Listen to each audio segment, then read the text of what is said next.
warahmatullahi wabarakatuh. Nama saya Mahfirotul Fajriyah, nomor induk mahasiswa 2153B11002. Tempat LPTK PPG saya ada di Ugri, Semarang. Saya siap melaksanakan uji kinerja pada hari ini, Senin, tanggal 19 Juli tahun 2021. Terima kasih. Assalamualaikum warahmatullahi wabarakatuh. Bismillahirrahmanirrahim. Assalamualaikum warahmatullahi wabarakatuh. Waalaikumsalam warahmatullahi wabarakatuh. Oke, sahabat-sahabat BK, sebelum kita memulai layanan, kita berdoa dulu yuk. Yuk, semuanya menundukkan kepala ya, berdoa, dipersilahkan.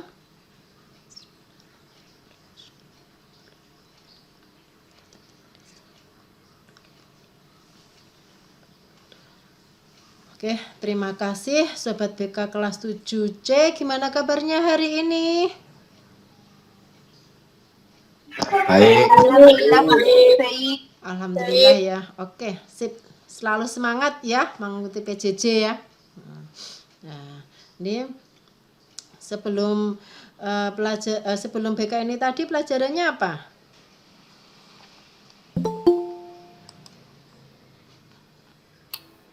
Prakarya. Oh, prakarya. Oke, tetap semangat ya. Oke, Sobat BK, pada pagi hari ini Bu Fajri akan memberikan layanan bimbingan klasikal ya. Selamat bergabung. Ya, layanan bimbingan klasikal dengan tema bimbingan apa itu bimbingan konseling. Nah, tapi untuk sebelumnya karena kita baru pertama kali bertemu, biar lebih akrab, alangkah lebih baiknya Bu Fajri di sini akan memperkenalkan diri. Oke, nama lengkap saya Ibu Mahfirotul Fajriyah, biasa dipanggil Bu Fajri. Ya, alamat saya ada di Wiku 2 di Jalan Cempaka 4. Nah, mungkin yang domisilinya ada di Wiku 2, silahkan kalau mau bersilaturahim yang dekat dengan saya ya. Itu sekilas tentang perkenalan dengan saya. Untuk yang selanjutnya akan saya absen dulu. Ini yang masuk sudah ada 29. Masih ada beberapa anak yang belum masuk ya. Semoga saja nanti dengan berjalannya waktu yang ikut semakin banyak gitu. Oke. Nah, kalian mungkin masih bingung apa itu bimbingan konseling ya, karena di SD kan belum ada ya materi tentang bimbingan konseling. Nah, makanya saya kasih layanan ini tujuannya adalah kalian nanti sebagai peserta didik mampu mengembangkan pengetahuan dan keterampilan untuk mengikuti dan melanjutkan pelajaran.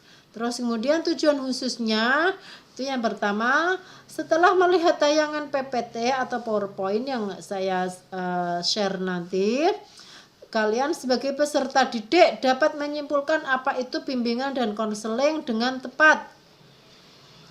Yang kedua, setelah melihat tayangan PPT dan video tentang bimbingan dan konseling, kalian sebagai peserta didik dapat menghasilkan video ya, video tentang BK di sekolah dengan keadaan dengan tepat ya. Yang selanjutnya kalian setelah menghasilkan karya video, kalian sebagai peserta didik dapat menunjukkan pentingnya BK di sekolah dengan baik. Nah, itu tujuan layanan pada pagi hari ini. Nah, ya, terus kemudian langkah-langkah kegiatannya. Langkahnya apa? Nanti Bu Fajri menyampaikan materi, menampilkan materi lewat PPT, lewat video yang akan saya tampilkan, yang akan saya sharekan. Nah, kalian harus mengikuti dengan jelas. Ya, ikuti. Kameranya harus on. Nah, terus kemudian kalian harus nanti ada umpan balik. Ya, kalau tidak jelas tanyakan kepada Bu Fajri. Terus kemudian ketika saya sudah menampilkan video, menampilkan PPT, nanti Bu Fajri ngasih tugas kepada kalian. Tugasnya apa? Nanti saya buat kelompok. Nanti per kelompok akan membuat atau menghasilkan video.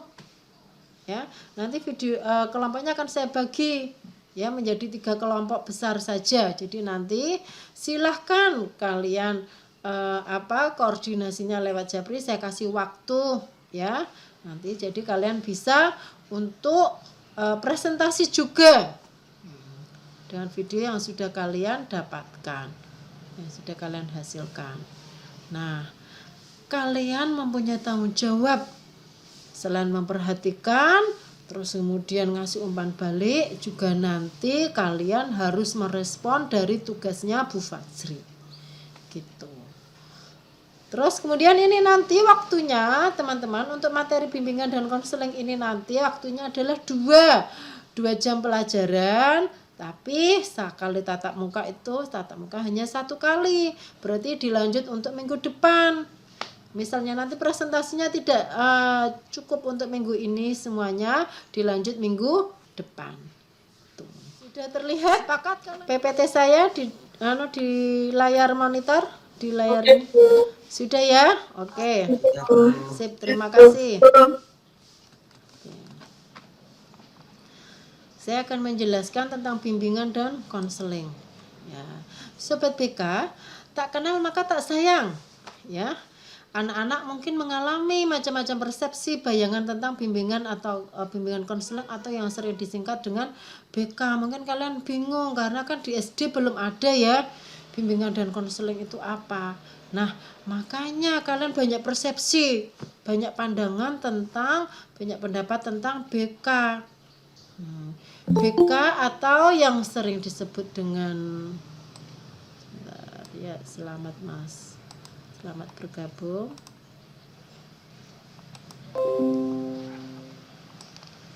Ya. Sebentar.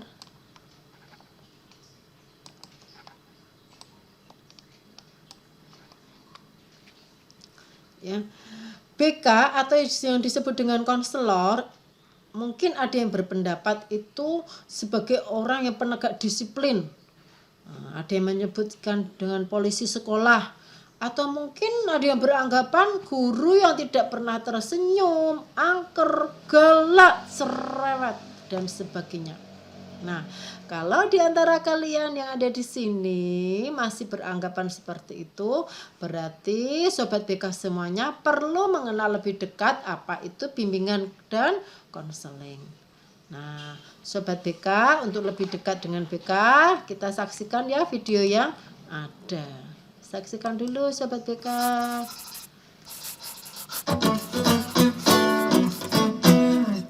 Pada video kali ini kita akan membahas seputar bimbingan dan konseling. Apa yang pertama kali kalian pikirkan ketika mendengar istilah BK? Guru yang galak atau yang suka marah-marah? Mungkin untuk kalian yang baru masuk SMP pasti masih asing saat mendengar istilah BK. Yang harus kalian pahami, BK itu bukanlah suatu mata pelajaran. Lantas, apa sih sebenarnya itu BK? Bimbingan dan konseling merupakan layanan yang diselenggarakan sekolah untuk memfasilitasi perkembangan siswa agar mampu mengembangkan potensi dirinya secara optimal. Guru BK di sekolah berperan membantu tercapainya perkembangan siswa dengan bidang pribadi, sosial, belajar, dan karir. Tetapi selama ini guru BK dikenal hanya untuk menangani siswa yang bandel, nakal, dan yang suka melanggar aturan sekolah saja. Sehingga guru BK identik dengan siswa-siswa yang nakal saja. Tetapi bukan itu sebenarnya tugas dari guru BK. Guru BK sendiri bertugas membantu siswa agar mampu yang pertama, memahami dan menerima diri dan lingkungannya. Yang kedua, merencanakan perkembangan karir dan kehidupannya di masa yang akan datang. Misalnya, membantu siswa dalam memilih sekolah yang sesuai dengan keinginan dan cita-citanya. Membantu siswa dalam memperkenalkan berbagai macam karir yang bisa diraih di masa yang akan datang. Yang ketiga, mengembangkan potensi siswa seoptimal mungkin. Tentunya setiap siswa memiliki potensi yang berbeda-beda. Di sini, guru BK berperan untuk membantu siswa dalam menggali potensinya. Guru BK juga bisa membantu siswa dalam mengembangkan potensinya tersebut, sehingga potensi yang dimiliki siswa tersebut dapat terasah dengan baik. Yang keempat, membantu siswa dalam menyesuaikan diri dengan lingkungannya. Di sini, peran guru BK adalah membantu siswa untuk beradaptasi dengan lingkungannya agar tidak menghambat proses belajar siswa dan bersosialisasi dengan orang sekitarnya.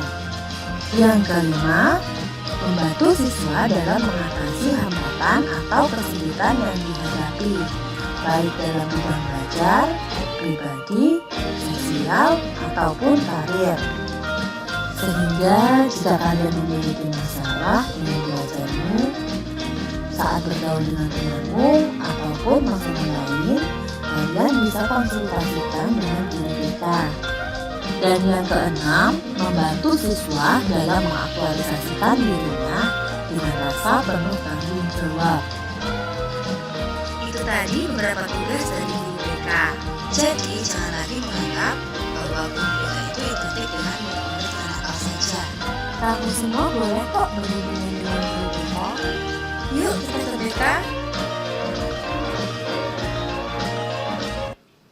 Oke, terima kasih. Saya lanjut ya. Oke. Sekarang saya akan menjelaskan pelan-pelan ya. Dari bimbingan dulu biar kalian nanti semakin memahami. Bimbingan itu kan berasal dari kata guidance. Secara etimologis artinya bantuan, tuntunan, pertolongan. Dari siapa ke siapa? Itu kan pertanyaannya. Yaitu dari konselor, saya sebagai guru BK ke konseling. Ya. Sedangkan di SMP 2 ada 4 konselor, sahabat BK. Ya. Ada Bapak Abdul Hayy, ada Ibu Salbiah Uminingsih, ada Ibu Julinur Hidayati, dan saya sendiri Ibu Fajri. Nah, dari 4 konselor ini nanti yang akan mendampingi siswa-siswa SMP 2, bagaimana caranya bisa memberi bantuan, terus kemudian bisa mengentaskan permasalahan yang kalian alami. Akronimnya apa saja nih? Ya, ada B yaitu bantuan dari konselor, terus kemudian I individu yaitu konseling. Ya, M mandiri kemandirian, B bahan, I interaksi, N nasihat, G gagasan, A asuhan, dan N norma. Itu akronim bimbingan. Nah, ketika diartikan menjadi seperti ini Sobat BK. Jadi bimbingan adalah bantuan yang diberikan oleh pembimbing konselor kepada individu yaitu konselor atau siswa agar individu yang dibimbing mencapai kemandirian dengan mempergunakan berbagai bahan melalui interaksi dan pemberian nasihat serta gagasan dalam suasana asuhan dan berdasarkan norma-norma yang berlaku. Jadi bantuan yang diberikan oleh konselor kepada konseli, karena sebutannya kalau dalam BK itu dalam bimbingan konseling, guru itu disebut dengan guru BK disebut dengan konselor, sedangkan muridnya siswanya itu disebut dengan konseli. Ya, biar kalian semakin jelas. Gitu. Ya. Sekarang kita beralih kepada konseling. Kalau tadi penjelasan tentang bimbingan, sekarang tentang konseling. Konseling berasal dari kata konseling. Secara etimologis itu artinya nasihat, anjuran, pembicaraan dengan bertukar pikiran. Akronimnya apa saja? Dalam konseling ada K yaitu kontak, O orang, N menangani, S masalah, E expert atau ahli, L laras, I integrasi, N norma, dan G guna. Tuh. Ya. Terus kemudian ketika tadi ada akronim seperti itu, digabung menjadi konseling adalah kontak atau hubungan timbal balik antara dua orang konselor ini Bu Fajri dengan kalian sebagai klien untuk menangani masalah siswa yang didukung oleh keahlian dan dalam suasana yang laras dan integrasi berdasarkan norma-norma yang berlaku untuk tujuan yang berguna bagi klien. Itu pengertian dari konseling. Nah, ketika digabungkan menjadi seperti ini, Sobat BK. Bimbingan dan konseling adalah upaya sistematis, objektif, logis, dan berkelanjutan serta terprogram yang dilakukan oleh konselor atau guru bimbingan dan konseling untuk memfasilitasi perkembangan peserta didik atau konseli untuk mencapai kemandirian dalam kehidupannya. Nah, ini berdasarkan Permendikbud nomor 111 tahun 2014. Itu pengertiannya. Nah, sekarang kesimpulannya apa? Simpulan dari bimbingan dan konseling dari atas yang tadi saya sebutkan. Nah, sekarang disimpulkan bimbingan dan konseling adalah pelayanan bantuan dari konselor yaitu guru BK kepada klien atau peserta didik baik secara perorangan, jadi boleh seorang diri, ya, boleh kalian seorang diri yang membutuhkan bantuan, tidak harus satu kelas, ya, tidak harus kelompok. Jadi boleh seorang diri, boleh perorangan. Kalian boleh curhat masalah pribadi. Nah, terus kemudian kelompok, boleh juga klasikal. Kalau kelompok itu kan berarti beberapa orang, tapi kalau klasikal berarti luas, yaitu satu kelas bisa. Ya. Tujuannya apa? Agar siswa tersebut mampu dan mandiri berkembang secara optimal dalam bidang pengembangan kehidupan pribadi, kehidupan sosial, kemampuan belajar dan perencanaan karir melalui berbagai jenis layanan dan kegiatan pendukung berdasarkan norma-norma yang berlaku. Nah, itu simpulan bimbingan dan konseling. Jadi setidaknya sekarang saya harapkan sobat-sobat BK sudah ada gambaran. Oh, ternyata yang dimaksud dengan bimbingan dan konseling itu seperti itu toh. Sudah tidak buta lagi tentang bimbingan dan konseling. Tuh. Sebelum saya lanjut, ada yang mau ditanyakan?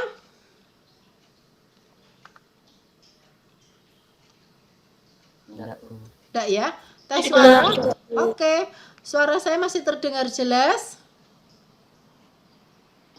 Masih. Oke, sip. Sebentar,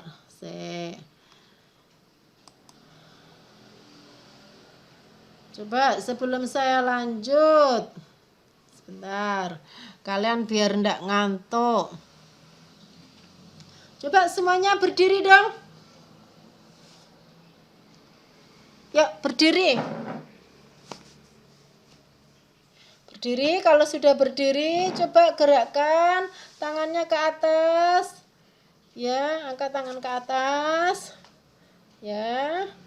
Terus kemudian ditarik ke belakang. Ya. Setidaknya rileks ya. Rileks, ini tangannya, jari-jarinya digerakkan biar rileks, biar enggak ngantuk karena dari tadi pagi kalian mengikuti MIT. Oke, silakan duduk kembali. Ya, sekarang tak lanjut kepada fungsi konseling. Apa sih fungsinya kok ada konseling-konselingan barang ya? Nah, ini fungsinya. Yang pertama yaitu pemahaman, yaitu fungsinya untuk membantu peserta didik memahami diri dan lingkungannya. Nah, biar kalian tuh memahami dirinya kalian sendiri. Ya, dan lingkungannya lingkungan yang mana Bu yang harus dipahami? Ya banyak. Lingkungan terutama adalah lingkungan keluarga. Karena itu juga penting ya, karena hidupnya kalian di keluarga. Terus kemudian lingkungan sekolah, karena sekarang kalian menjadi warga S-2, berarti kalian harus bisa memahami lingkungan sekolahan. Yang lebih luas lagi lingkungan mana? Lingkungan masyarakat. Itu yang tidak bisa dipungkiri juga, karena apa? Kalian hidupnya di masyarakat, kalian di mana tinggal. Nah, terus kemudian fungsi yang kedua yaitu pencegahan. Fungsinya yaitu untuk membantu peserta didik mampu mencegah atau menghindarkan diri dari berbagai permasalahan yang dapat menghambat perkembangan dirinya. Ya itu. Terus kemudian pengentasan yaitu fungsinya untuk membantu peserta didik mengatasi masalah yang dialaminya. Yang selanjutnya fungsinya yaitu pemeliharaan dan pengembangan, yaitu fungsinya untuk membantu peserta didik memelihara dan menumbuh kembangkan berbagai potensi dan kondisi positif yang dimilikinya. Jadi gini Sobat BK, sebenarnya ketika ini tidak pandemi, ya apalagi kan kalian kelas 7 ya, masih awal di SMP2, biasanya itu ada yang namanya tes IQ, psikotes. Jadi di situ nanti kalian akan mengerjakan tes, tapi yang melaksanakan tidak, yang menyelenggarakan tidak SMP2, karena kita kerjasama dengan biro jasa, biro psikolog yang ada di Semarang. Jadi nanti dengan kalian mengerjakan soal yang diberikan oleh pihak biro, akan mendapatkan jawabannya. Ternyata kalian mempunyai bakat apa, mempunyai minat apa. Ya. Nah, jadi nanti kalian bisa mengembangkan. Terus kemudian fungsi konseling yang selanjutnya itu adalah fungsi advokasi, yaitu bertujuan untuk membantu peserta didik memperoleh pembelaan atas hak dan atau kepentingannya yang kurang mendapatkan perhatian. Contohnya, kadang teman-teman kalian kan seusia kalian kadang ada yang usil ya, pengennya sih guyonan tapi terkadang kebelabasan. Nah, kadang kan ada siswa yang merasa tidak srek, tidak suka, tidak nyaman untuk diusili. Nah, kalian bisa cerita kepada guru BK. Ya, bukan mengadu, bukan, karena kita bukan hukum. Jadi kita bercerita saja, bercurhat. Lah nanti guru BK membantu menyelesaikan masalahmu. Gitu. Ya. Nah, itu. Terus kemudian asas-asas dalam bimbingan konseling apa saja? Ya, ada asas kerahasiaan. Jadi jangan khawatir ketika kalian bercerita terhadap guru BK, itu masalah yang kalian alami, yang kalian ceritakan kepada guru BK itu dirahasiakan. Ya. Terus kemudian asas kesukarelaan. Jadi ketika kalian datang ke ruang BK, nggak ada yang memaksa. Biasanya yang dipaksa datang ke BK itu malah yang bermasalah. Tetapi ketika kalian datang ke ruang BK dengan niatan sendiri, itu malah enak. Bu, saya mau konsultasi. Pak, saya mau konsultasi. Enaknya bagaimana ya? Nah, itu malah enak dengan asas kesukarelaan. Keterbukaan itu maksudnya itu kalian bercerita dari A sampai Z, dari 1 sampai yang paling akhir, ceritakan semuanya apa yang menjadi keluh kesah kalian, yang menjadi keganjalan hati kalian, yang menjadi unek-unek kalian. Dan itu masih banyak lagi, ada asas-asasnya, ada asas kegiatan, kemandirian, kekinian, kedinamisan, keterpaduan, kenormatifan, keahlian, ahli tangan kasus, dan tutkuri handa. Ya, nah, makanya jangan pernah ragu untuk datang ke ruang BK untuk bercerita kepada guru BK. Ketika kami sebagai konselor itu tidak mampu menangani kasus kalian, maka akan dialih tangan kasuskan. Ini lihat, direferalkan. Contohnya, ada yang mengalami, Bu, kalau saya itu sering pusing ya Bu ya, kalau pelajaran misalnya sedang mengalami pelajaran ini, mengikuti pelajaran ini kalau saya sering pusing. Nah, karena Bu Fajri atau konselor yang lainnya itu tidak mampu ya, tidak mampu untuk menangani masalah kalian, maka dialih tangan kasuskan kepada pihak UKS.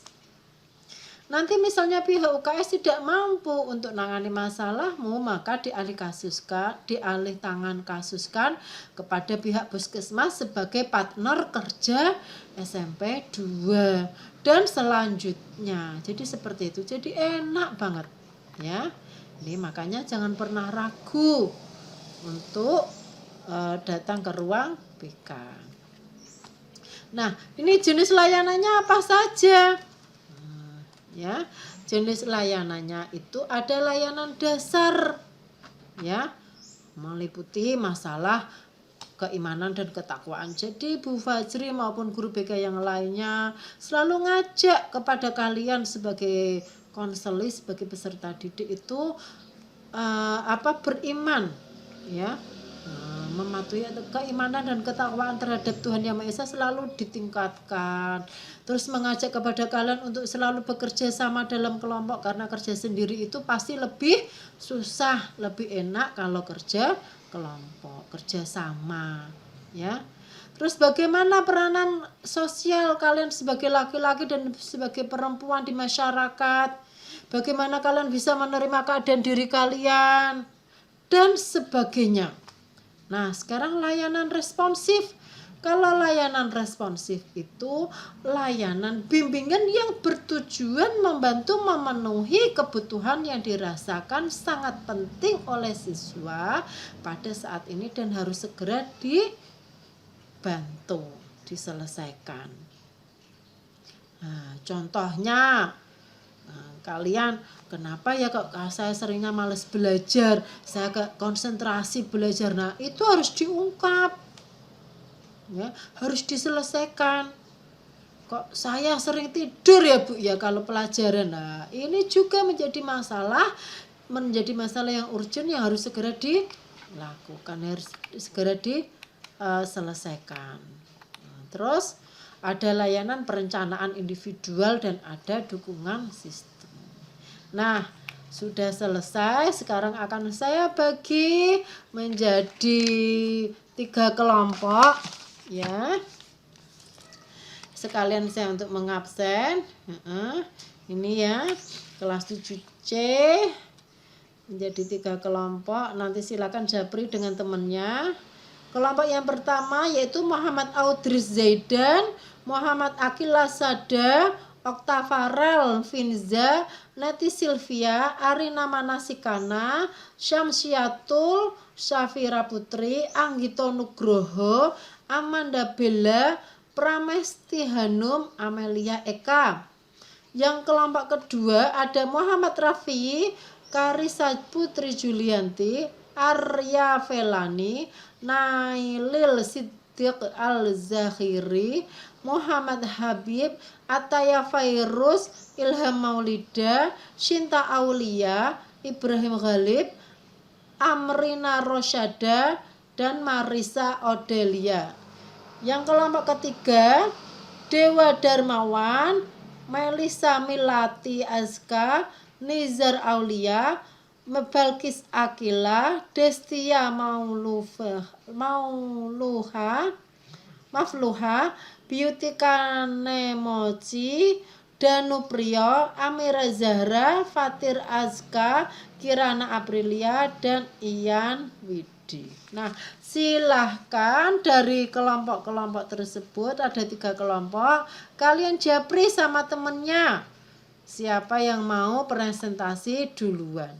Minimalnya 1 presentasi dulu di minggu ini, bisa next yang akan datang karena keterbatasan waktu kita.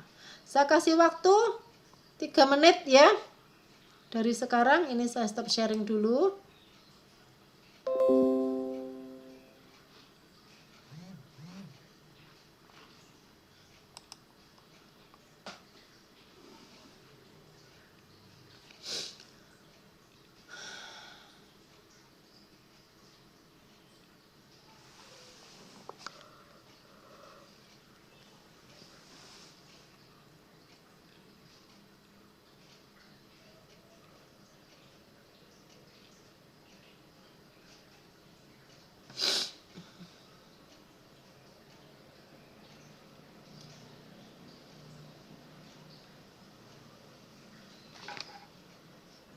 Waktu terus berjalan, silakan segera.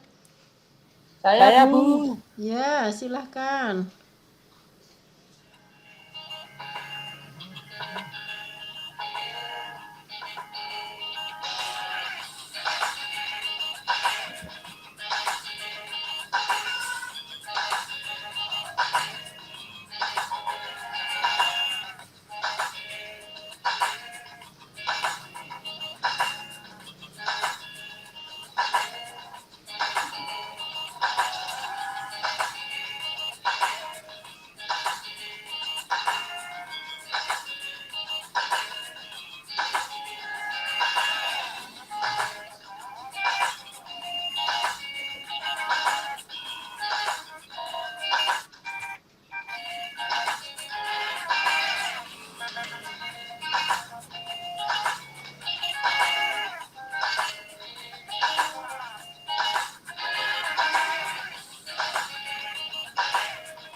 Oke, terima kasih Mas Yan. Sekarang kita kasih aplaus dulu dong untuk yang sudah mau presentasi.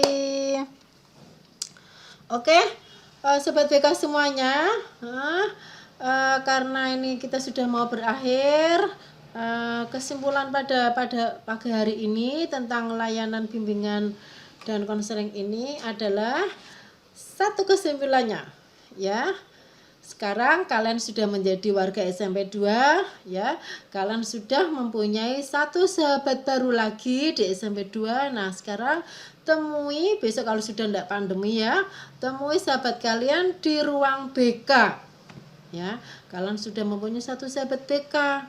Ya, satu sahabat di SMP 2, sahabat BK namanya, ya. Namanya siapa saja, di situ ada 4, silahkan kalian mencari sahabat kalian. Ya, karena 4 sahabat ini nanti akan menjadi sahabat yang baik buat kalian, bisa nyimpen rahasia, terus kemudian bisa memberikan solusi untuk masalah kalian, bisa ngasih motivasi kalian, bisa ikut mengembangkan potensi yang kalian miliki. Itu ya, kesimpulannya ada di situ. Terus kemudian saya tanya, halo, tes suara dulu dong. Suara saya masih terdengar? Ya. Sekarang manfaat kalian mengikuti, manfaatnya apa yang kalian rasakan setelah mengikuti layanan pada pagi ini? Saya Bu. Ya. Mantap untuk bersekolah Bu, karena punya teman baru Bu untuk berkeluh kesah. Oh iya, oke, terima kasih. Oke, mantap ya. Intinya adalah mantap.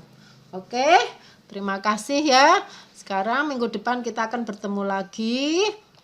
Bertemu lagi di dalam suasana atau tema yang berbeda, dan kita melanjutkan presentasi yang belum selesai. Ya, bersyukur karena pada pagi hari ini layanan dapat berjalan dengan lancar. Sekarang kita berdoa dulu. Ya, berdoa dipersilahkan. Ya, terima kasih. Pak Sri, mohon maaf kalau ada kesalahannya. Saya akhiri, tetap semangat belajar dan ibadahnya, dan jangan lupa untuk bahagia. Ya, assalamualaikum warahmatullahi wabarakatuh.